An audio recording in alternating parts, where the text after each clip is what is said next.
Okay, so this week, Australia's opposition leader, Angus Taylor, stepped up to a podium in Sydney and laid out the most controversial immigration policy this country has seen in decades. Social media vetting for all visa applicants, deportation task forces, legally enforceable Australian values, a reassessment of 1,700 Gaza refugees already living in Australia, and the reaction?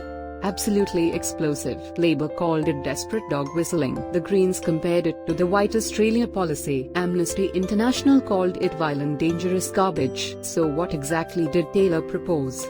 Why is he doing this now? And what does it mean for Australia's future as a multicultural nation? Let's break it all down. First, who is Angus Taylor, and why does this matter right now? Taylor became opposition leader in February 2026. After successfully challenging Susan Ley for the leadership of the Liberal Party, he won the internal ballot 34 votes to 17. And from day one, he made immigration his #1 priority. Here's the political context. The Liberal National Coalition has been hemorrhaging support to Pauline Hanson's One Nation. One Nation has been surging in the polls, picking up disenfranchised right-wing voters who feel the major parties aren't being tough enough on immigration, culture, and national identity. Taylor's pitch is essentially, we can win those voters back, and this immigration policy is his opening move. The speech was delivered at the Menzies Research Centre in Sydney, a conservative think tank, alongside former Prime Minister John Howard, whose own tough on borders legacy looms large over Australian conservative politics. So what exactly is being proposed?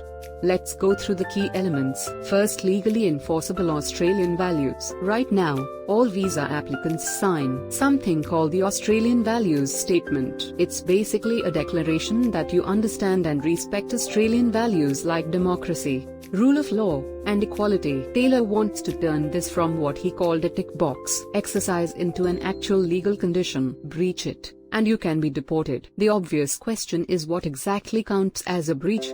Who decides? That's where legal experts are raising serious concerns, because these are, in their words, indeterminate concepts that would be extremely difficult to define and apply consistently. Second, social media vetting for all visa applicants. Every single person applying for an Australian visa would have their social media accounts screened. This is directly modelled on Trump-era policies in the United States, where visa applicants have been required to disclose up to 5 years of social media history. Third, an ICE-style deportation task force. A joint agency task force involving the AFP, Australian Border Force, and RCO would be formed specifically to identify and deport unlawful non-citizens. Taylor wants increased police funding to, quote, identify, deport, and remove unlawful non-citizens who have exhausted their legal avenues but stay in Australia illegally. Fourth, and this is perhaps the most controversial element, a reassessment of around 1,700 Gazan refugees currently in Australia on temporary visas. Taylor singled them out specifically,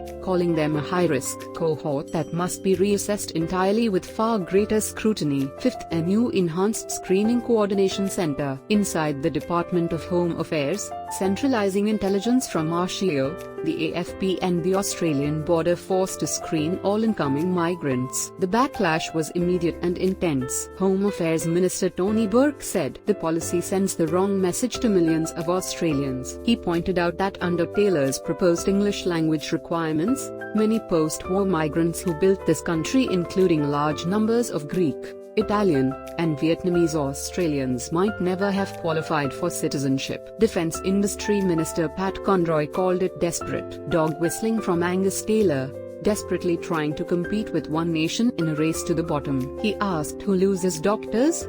Who loses nurses? Who loses aged care workers under these policies? Green Senator David Shoebridge went further, calling it the 2026 version of the White Australia policy. He said the coalition was actively excluding people on the basis of their country of origin, potentially on their religion. The Asylum Seeker Resource Centre's Deputy Chief Executive Jana Favero called the plan violent, dangerous garbage that demonizes families fleeing persecution. Even political analyst Cosmo Samaras, who studies voting patterns, warned that the language in Taylor's speech would alienate many communities, including Chinese Australians, who already moved away from the coalition in the 2025 election over what he described as anti-China rhetoric. Now, in fairness, Let's look at the argument Taylor is actually making, because dismissing it entirely misses something important. Taylor's core argument is that Labour brought in a record 1.4 million people in 3.5 years. That's a real number, and the pressure that population growth has put on housing,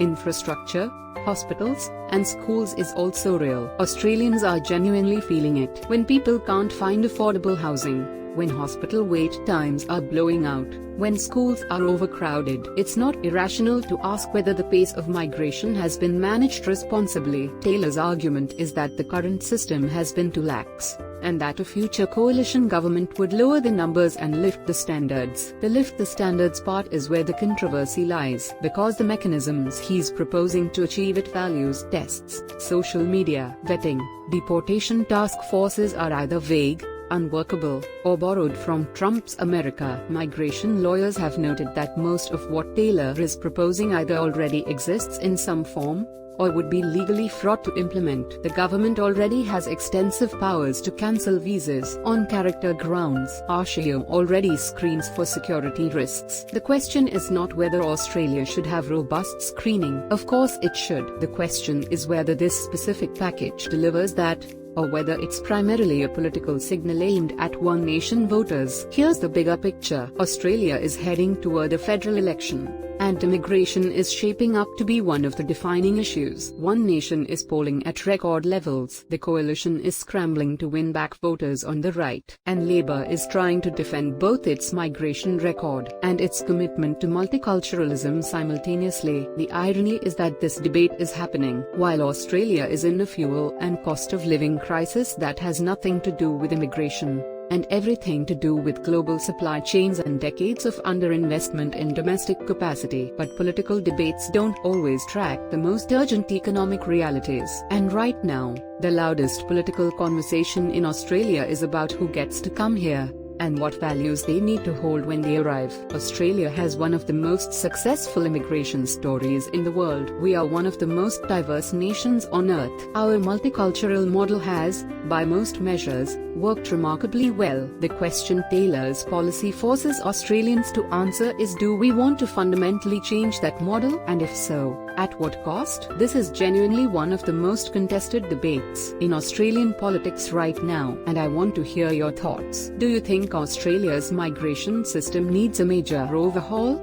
Is Taylor's approach reasonable, or has he gone too far?